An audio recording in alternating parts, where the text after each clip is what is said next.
Have you ever stumbled upon memory so deep and distant it disturbed you? I did. There are visions that haunt me for many years now. Memories of something very unsettling, yet so familiar at the same time. In this episode, we're gonna talk about Atmosphere of Hell Neighbor 3, our AI, and the prototype which you can play.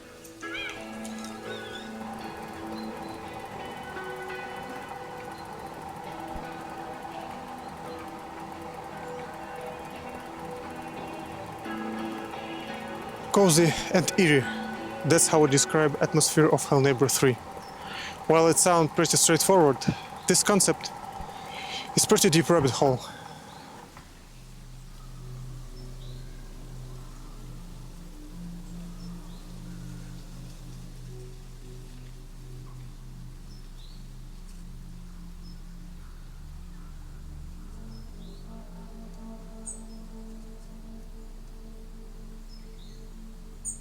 See, there are certain themes recurring in Hell Neighbor and other art I create. Electric poles, transformers, crudely built structures, all that has nostalgic and dreamy atmosphere for a reason. It's because I'm trying to recreate a place that no longer exists. A real-life Ravenbrooks, if you will. It's where everything originates from. Many people faced with a challenging childhood, and I'm very sorry if you are. In this case, having a safe space is really important, either imagined or a real one. In my case, it's both. A real place where I had happiest and safest days of my life. Now, just a memory.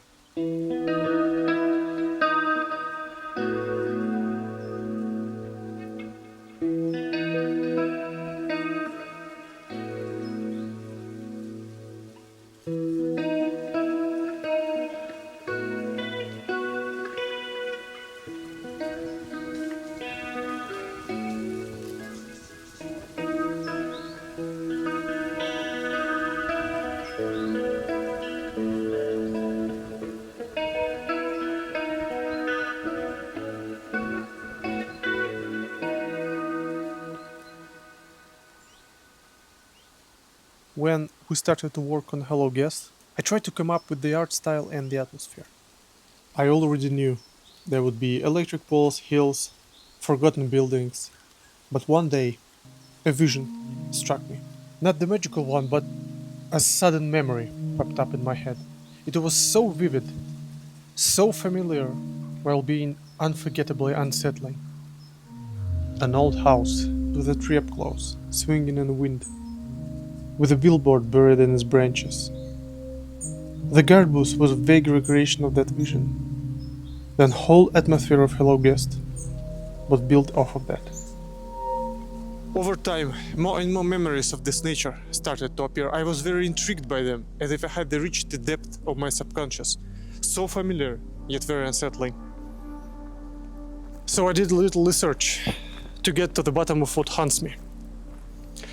Turned out, I'm not crazy.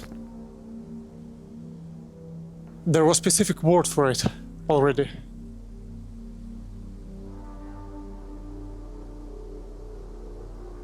The uncanny is the psychological experience of an event or thing that is unsettling in a way that feels oddly familiar rather than simply mysterious. This meaning was adopted from the work of Sigmund Freud and the German word unheimlich, which describes the concept of eerie familiarity, which literally translates as unhomely.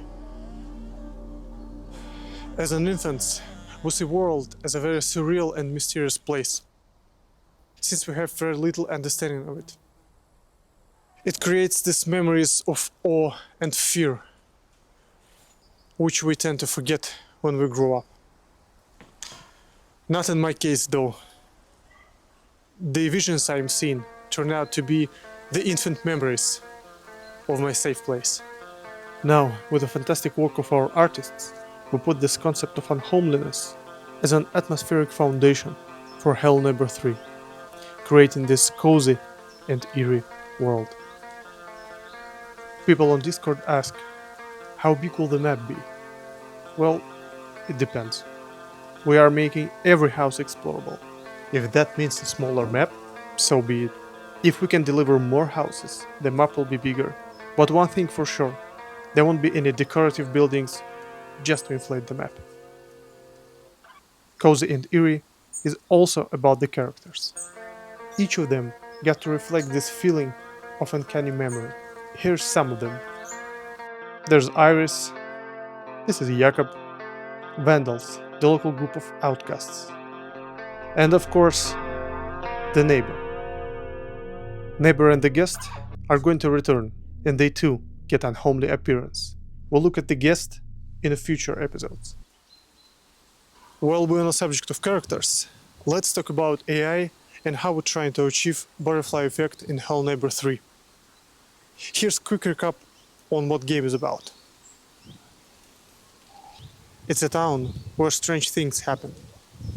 Places are abandoned, people keep disappearing, and someone else knocking at your door at night. You have few real-time hours, spanning across multiple in-game days to interact with this world. Everyone in this town living their own life. Someone's preparing for a festival, someone's late for work, someone's looking for their dog, and someone will disappear. Your actions change how events play out. You can save people, solve mysteries, or just leave. Think of it like a time travel game, but instead of rewinding, you load your old save file and see how small changes create different outcomes. So, our plan is to make this all happen procedurally as a system-based sandbox. So, our fantastic engineers and designers coming up with these beautiful concepts. Here's how it works. We use goal-oriented action planning, originally created for the game called Fear by Jeff Orkin. Here's how we use it. Something happens that gives an NPC goal to reach, like to eat if get hungry or hide if there's a threat. When goal is set, we start to walk backward to figure out how can it be achieved. Available actions depend on NPC's memory and abilities. Basically, what they know about the world and what they can do with it. Eat food. Can I do it? No. Food has to be equipped. Okay, do I have food in the inventory? Nope. I have to pick it up. Where can I pick it up? Let's check the memory. Now, having these two possibilities, we check both. To get a cake, got to get to the kitchen. To get a sandwich, got to get to the gas station. Now, all options are on the table. Cost for each action is calculated. In this case, eating a cake much cheaper. Thus NPC will do this. But what if character has multiple goals? Then goal with the highest weight will be picked. Initial weight is predetermined, but also modified by certain factors, like hungrier you are, more important to eat. Saving yourself is still more important though. Characters will constantly recalculate their goals and actions to check what's best to do. Here's an engine example. Character has a goal to interact with this object. Let's check our debug widget.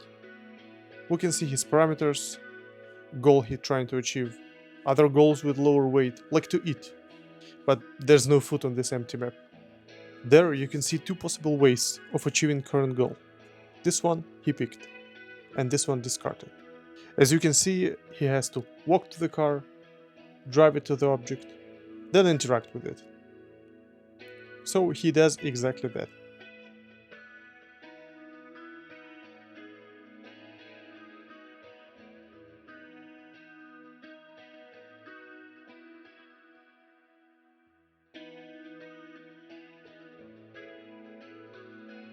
But if we place food here, it will unfold differently.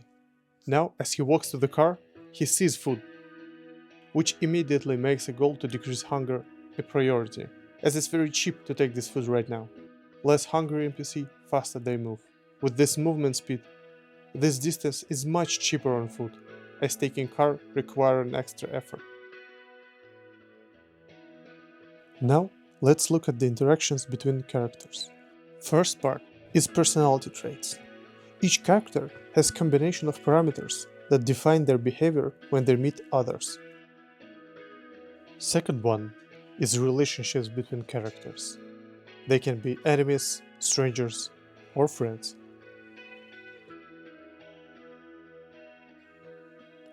Look, here we have Iris. Now, we're strangers. She greets us on a neutral territory, but will attack us if she sees us in her home, because she's brave and also a defender. This will change relationship status with the player. This will also happen if she sees us with her items. As you can see, after seeing all three items, status changed from stranger to enemy. And of course, throwing items also changed the status. Let's do it different this time and give her some gifts. It can be stuff she likes or stuff she needs for her goals.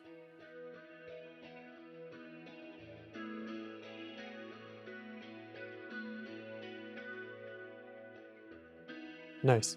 Now we're friends. And she won't attack us at her home. Due to multiple psychological profiles, characters react differently. Friendly ones won't attack enemies outside of their home, while others will. Look at this pesky vandal. Cowardly characters will run away or ask a friend for backup, like Jakob just did here. Here's a funny example. Iris wants to protect Jakob so much that she escapes her testing chamber, while vandals are not so lucky with escaping.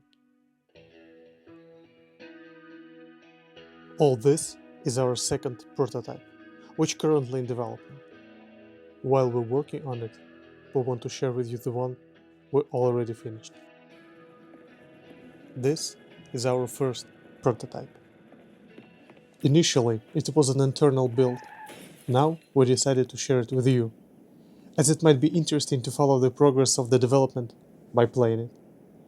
It has basic implementation of action planning and general core loop, albeit in a very simple form. And it's also not easy. So if you'll beat it all by yourself, consider it an achievement.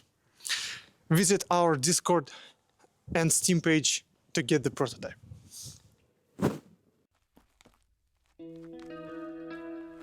It's funny how much of what we create comes from the places we've been.